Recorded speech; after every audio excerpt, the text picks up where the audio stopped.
le SEO ou référencement. Ce que l'on appelle le référencement, en fait, permet de remonter dans les recherches de Google. Alors c'est vrai, on peut se dire que l'ONIAC est un mot quand même assez particulier, le nom d'un seul village en France, mais il suffirait que des entreprises créent leur site internet et qu'elles soient situées sur l'ONIAC ou qu'elles aient travaillé avec quelqu'un de l'ONIAC, et elles afficheront ce mot-clé en fait dans leur site. Et notre site sera beaucoup moins visible puisqu'il ne sera plus le seul à comporter le mot l'ONIAC. Toutes les entreprises qui ont un site internet, ou même un certain nombre de sites tout court, utilisent ce qu'on appelle le référencement. Alors je vous ai vers la page d'une agence qui est spécialisée en fait dans le référencement,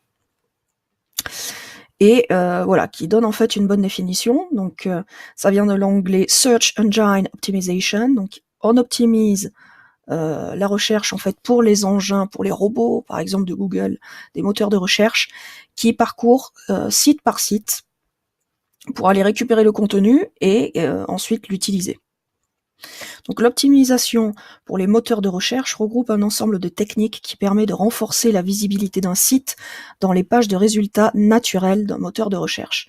Alors ce qu'on appelle les résultats naturels, ce sont les résultats que l'on trouve, alors je vais marquer l'ONIAC tout court, et qui existent justement grâce à ce référencement sans pour autant être payant. Parce que si vous utilisez un référencement payant, vous allez avoir une petite pub qui va s'afficher au début ou qui peut faire remonter en fait le résultat, enfin ce que vous avez cherché.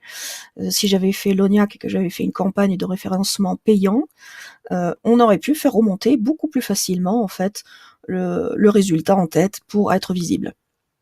Donc là, vous voyez, le premier mot qui sort, c'est l'ONIAC sur Wikipédia, parce que Wikipédia est un site reconnu, puissant, donc vous voyez, toute la fenêtre en fait a des informations qui viennent de Wikipédia, des actualités de la dépêche, etc. Donc le nôtre, pour l'instant, comme il n'est que partiellement référencé et surtout n'est que partiellement ouvert, en fait, les robots soit ne sont pas encore passés, ou nous sommes encore trop bas en fait dans la liste pour qu'ils puissent voir le site. Donc c'est quelque chose qui se corrige. Alors évidemment, si on tape peut-être, voyons voir, l'ONIAC 47, nous aurons plus de chance. Eh bien non, pas encore, parce que comme je vous le disais, le site n'est pas mis en place. Enfin, commence, et donc les robots n'ont pas dû passer. Donc si on veut pouvoir faire remonter l'ONIAC, il faut utiliser justement ce référencement. Donc c'est tout un ensemble de techniques, qu'on appelle SEO du mot anglais, qui peut être utilisé. Alors je vous présente juste l'image. Voilà. Donc il y a les réseaux sociaux comme Facebook, Twitter, qui créent des liens, et donc plus on a de liens, plus le site est important, donc remonte facilement. C'est ce qu'on appelle le net linking, et donc link c'est un lien, donc faire un lien. Les utilisateurs aussi, qui font des liens. La confiance, vous voyez, en fait, confiance, accessibilité, contenu et aussi netlinking. Donc l'accessibilité, c'est l'accessibilité multi-support, donc pouvoir travailler sur tablette ou téléphone. Structure sémantique HTML, en fait, c'est la construction du site. La confiance, eh bien, c'est parce que des gens sont venus, il y a un historique, il est connu. On veut donc qu'il soit répertorié sur Google, sur Bing, sur Yahoo, et la partie qui va nous intéresser ici, c'est celle de l'optimisation des liens du contenu. Donc le contenu, je disais pour les images, il faut avoir le texte alternatif qui permet justement pour l'accessibilité, mais aussi pour le contenu. Donc ça fait partie aussi de la sémantique HTML. Ça aide à remonter en SEO. L'arborescence, donc en fait, ça lui permet de retrouver plus facilement. Et le choix des mots-clés et du contenu. Donc c'est ce que nous allons voir maintenant, puisque je vous ai inséré en fait dans le site un plugin qui s'appelle Yoast, donc qui fait du SEO, comme on peut le voir là. Alors a priori, vous n'aurez pas besoin d'y retourner, puisque le tableau de bord, c'est juste pour les options. Il peut afficher ce qui peut ressembler à des mises à jour, avec des petits onglets rouges qui vont indiquer « oh là là, il faut aller me voir », mais c'est souvent de la publicité pour acheter la version payante, qui, à notre échelle, en fait, ne nous intéresse pas forcément. Alors j'ai pris l'article préparation de la fête votive, donc l'article a été réalisé, compte tenu du petit lognaquet, et vous pouvez voir ici deux indications de Yoast, que l'on reconnaît au Y, qui sont la lisibilité et le SEO. Donc le SEO, on a dit, c'était un ensemble de paramètres, et lisibilité, c'est pour améliorer la lisibilité de l'article, et plus elle est meilleure, plus les gens ont envie de lire, de venir, et donc ça améliore notre référencement. Alors ok, parce qu'il a pu accéder au contenu, et il estime que c'est valable, on peut mieux faire, mais c'est valable, et le SEO est non disponible puisqu'il n'a pas été fait. Donc si vous descendez sur la page, vous avez voilà, les indications de Yoast. Alors je l'ai fait en partie pour les pages, donc on continuera ensemble, pour voir en fait si ça fonctionnait bien, et pour les articles, comme ce sont des articles de test, je ne l'ai fait que sur un ou deux, pour que l'on voit ensemble.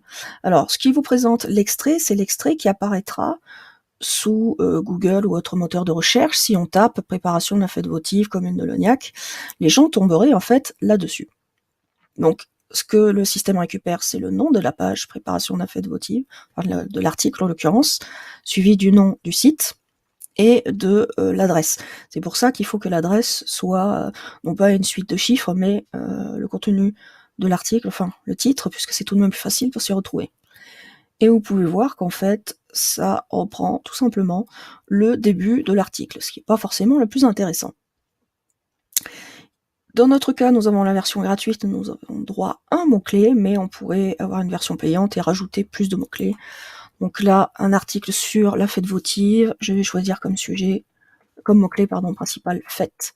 Et comme vous pouvez le voir, mon référencement a augmenté puisque ça fait un lien de plus en fait pour nous rattacher au référencement, donc il le retrouvera plus facilement parce qu'il y a déjà un mot-clé qui, vous voyez, apparaît ici en fait dans le lien de la page, donc c'est intéressant, et dans mon résumé.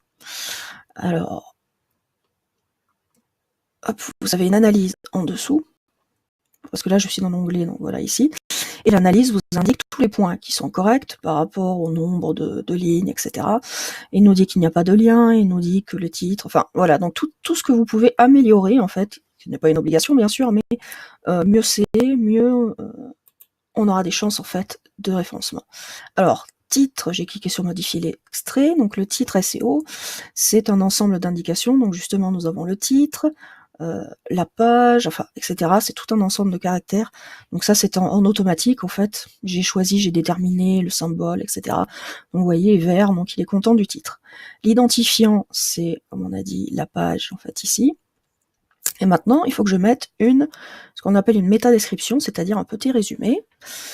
Alors, retrouvez ici, vous voyez la barre qui évolue en fait en bas, parce qu'il y a un nombre de caractères optimal à introduire. Donc retrouvez ici toutes les informations concernant la préparation de la fête votive du village qui a lieu tous les ans au mois de juillet. Vous voyez, les caractères sont bons. Par exemple, hop, voilà. Et la fête votive. Vous voyez, en gras, le mot fête est apparu, donc il est encore plus content parce que j'ai réutilisé mon mot-clé.